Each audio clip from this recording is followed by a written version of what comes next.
Halo para pecinta spoiler, jumpa lagi bersama Mimin di Mplays Channel. Di video kali ini Mimin mau merangkap alur dari BTTH Season 4 yang kedua ya.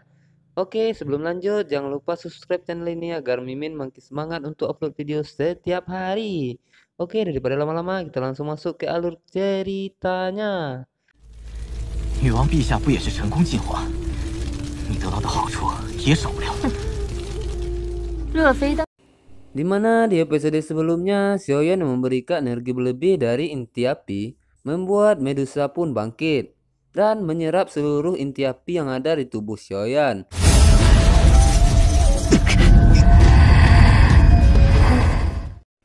Xiaoyan yang dalam keadaan lemah, dia pun tahu jika Ratu Medusa sangatlah kuat. Dia bahkan bisa membunuh Xiaoyan dengan mudah. Lalu Xiaoyan pun membiarkannya untuk menyerap seluruh inti api yang ada di tubuhnya tersebut. 算了，给吞天王也是给他也是给，只要能让地火莲子多余的能量离开，他俩都一样。 Kemudian scene pun berpindah, di mana kedua kakak Xiaoyan pun sangat merasa kesal karena kelompok tentara bayaran ingin menggulingkan kepemimpinan mereka berdua yang dibantu oleh jenderal tentara bayaran yaitu Lao Bu. 肖团长，我觉得兄弟们说的对呀，也该反省一下自己的问题了。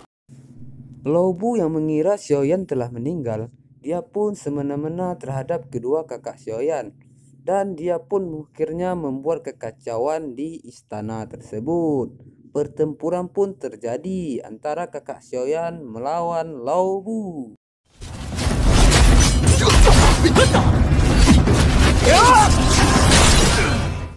Sementara itu di kamar Xiaoyan, di mana Ratu Medusa yang telah selesai menyerap seluruh energi dari teratai benih api, dia pun sangat mengagumi Xiaoyan karena dia telah berani masuk ke dalam kuil dari Medusa. 不得不说，你的胆子很大。你不仅敢独闯我族神殿， Medusa juga mengatakan bahwa Xiaoyanlah orang pertama yang berani mengambil ontologi yang dikembangkannya dan menjadikannya peliharaan. 还敢将我所进化的本体当作宠物。 Xiaoyan yang mendengar hal itu mengatakan bahwa ularnya lah yang mengikutinya. 我可不敢，只是那条吞天蟒，它好像喜欢跟着我。 Lihat Xiaoyan yang ketakutan, Ratu Medusa pun menggodanya dengan sebutan Tuan. 那需不需要我叫你一声主人？ Kemudian Ratu Medusa pun mengatakan jika dia bangkit lagi, dia akan mengambil hidup Xiaoyan. Dan dia pun berubah menjadi binatang kecil yang menjadi peliharaan Xiaoyan.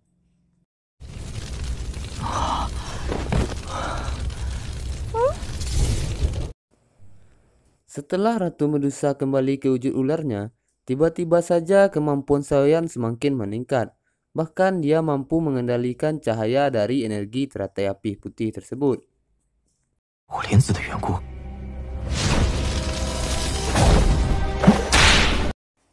Xiaoyan yang tidak menyadari jika di luar istana telah terjadi pertempuran hebat antara kedua kakaknya menghadapi bala tentara bayaran dan jenderal besar Lao Bu.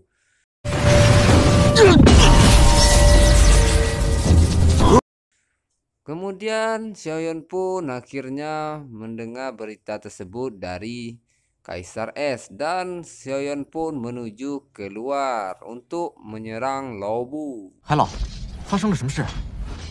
当初就不该留他一命。 Scene berpindah ke pertarungan kakak Xiaoyan dan Lao Bu, di mana Lao Bu yang berhasil mengalahkan kedua kakak Xiaoyan dan ingin membunuh salah satu dari mereka. 萧鼎，去地下陪你那可怜的弟弟吧。 Tanpa disadari oleh Lao Bu, seketika itu juga Xiaoyan pun datang dan langsung memukul Lao Bu sampai terpental.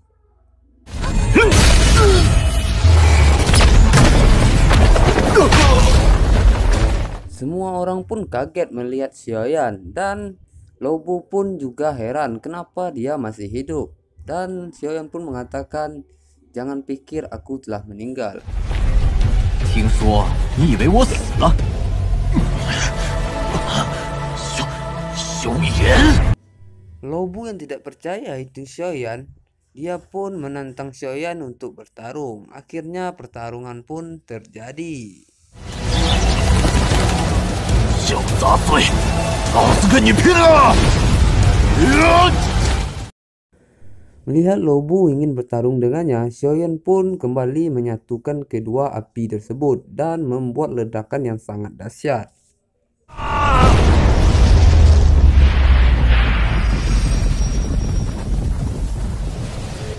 Melihat pengendalian api Xiaoyan yang sangat sempurna, Kaisar Es pun sangat mengagumi Xiaoyan, bahkan dia mengatakan kekuatannya semakin meningkat. 完美的操控，这小子对异火的控制越发熟。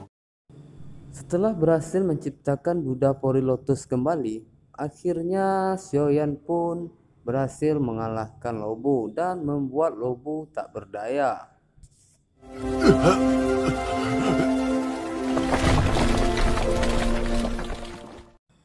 Melihat Jenderal Lobu yang masih hidup, amarah Xiaoyan pun tak tertahankan dan dia pun ingin memukul Lobu kembali. Namun semua itu dihentikan oleh kakaknya karena semua urusan itu serahkan kepadanya. 小妍，住手！自有用兵的解决办法，把他留给我。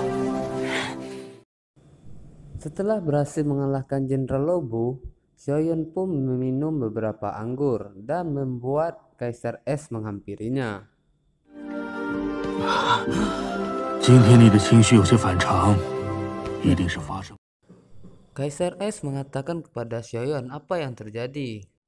Xiaoyan pun menjawab dia harus pergi ke ibu kota kekaisaran secepat mungkin agar bisa menemukan obat-obatan yang bisa memulihkan kekuatannya. 明天一早动身，我要尽快赶往帝都，找到恢复灵魂力量的药材。 Mendengar penjelasan Xiaoyan, Kaisar Es pun mengiyakannya. Lalu Kaisar Es pun meninggalkan Xiaoyan dalam keadaan mabuk. 恢复灵魂力量的药材。